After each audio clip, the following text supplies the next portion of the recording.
부코스모스가 읽어보고 추천하는 이달의 책 50에 처음 만나는 예술. 유창선 지음. 새빛. 1926년에 사망한 안토니오 가우디는 바르셀로나를 상징하는 인물이다. 까사 바트요, 까사 밀라, 구엘 저택 등 가는 곳마다 가우디의 건축물들을 관람하려는 관광객들이 가득하다. 특히 141년째 공사가 계속되고 있는 사그라다 파밀리아 성당은 가우디의 독창적인 건축술이 낳은 아름다움의 결정체다. 그렇게 바르셀로나는 가우디의 도시다. 가우디가 카탈루냐 지역에서 유명세를 타며 건축을 할 수 있었던 데는 구엘이라는 후원자의 역할이 컸다. 그런데 부자들의 요청에 따라 건축을 한 가우디를 경멸한 사람이 있었으니 바로 화가 파블로 피카소였다. 피카소가 20대 초반에 그린 펜화 기아는 가우디에 대한 조롱을 담고 있다. 그림의 왼쪽 앞에 아기를 안고 있는 가족이 보이고 언덕 위에는 허름한 옷을 입고 대중에게 설교하는 건축가가 있다. 건축가는 말한다. 저는 지금 여러분에게 매우 중요한 하느님과 예술에 대해 말하려 합니다. 그러자 배가 고파 눈빛이 흐려진 아버지는 이렇게 말한다. 네, 원한다면 하느님과 예술에 대해 말씀하십시오. 그런데 제 자식들은 지금 배가 고프답니다. 공산주의자였던 피카소의 눈에 가우디는 부자들의 집만 짓는 부자들을 위한 건축가였다.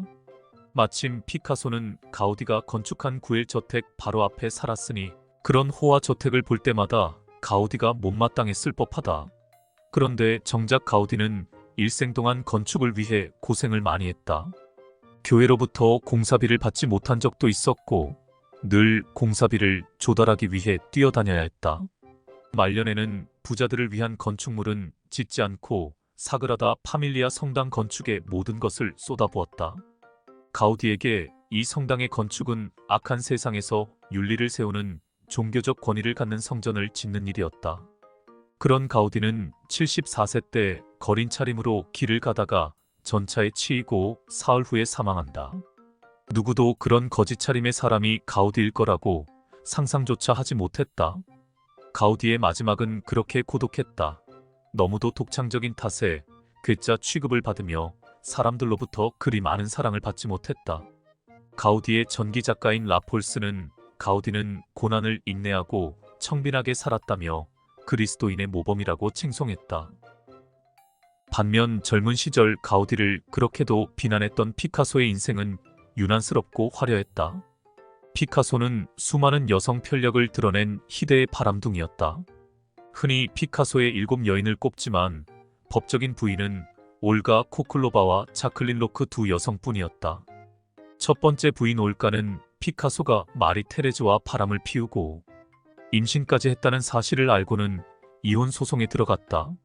그러나 피카소는 재산 분할과 양육비 지급을 하지 않으려고 했고 결국 올가는 죽을 때까지 법적 부인으로 붙잡혀 있어야 했다. 피카소가 마리 테레즈와 연인 관계일 때 사귀었던 도라 마르는 피카소를 향해 이렇게 말했다. 당신은 화가로서는 비범할지 모르지만 도덕적으로는 쓰레기야. 피카소는 5번째 연인이었던 도라를 9년 동안 만나면서 그녀의 초상을 60여 점이나 그렸다. 잘 알려진 우는 여인도 도라를 그린 것이었다. 도라는 이렇게 말했다. 나에 대한 모든 초상은 거짓이다. 그것은 피카소가 만들어낸 피카소의 모습이지. 단 한 점도 내 모습이 아니다. 도라는 자기를 그린 피카소의 그림들을 가학적인 조롱으로 받아들였다. 그녀에게 피카소는 쓰레기 같은 존재였다.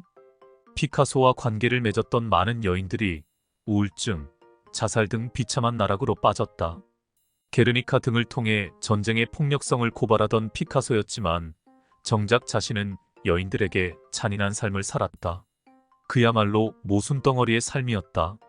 그러나 피카소는 그림을 그리는 일에 대해서만은 성실하기 이를 데 없는 일벌레였다.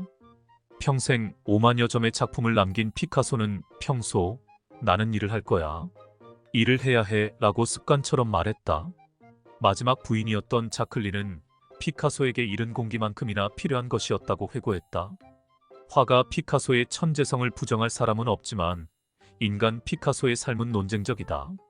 예술적 성취에 상관없이 그는 자신이 가까이 한 여성들에게 잔인했던 나쁜 남자였다. 우리는 피카소의 여러 얼굴 가운데 어떤 얼굴을 먼저 말해야 하는 것일까? 스페인이나 파리의 어느 미술관을 가도 피카소는 대세다. 역사는 예술적 성취를 우선하는 모습이다. 다만 가우디가 그런 피카소로부터 경멸받은 것은 억울한 일이었다.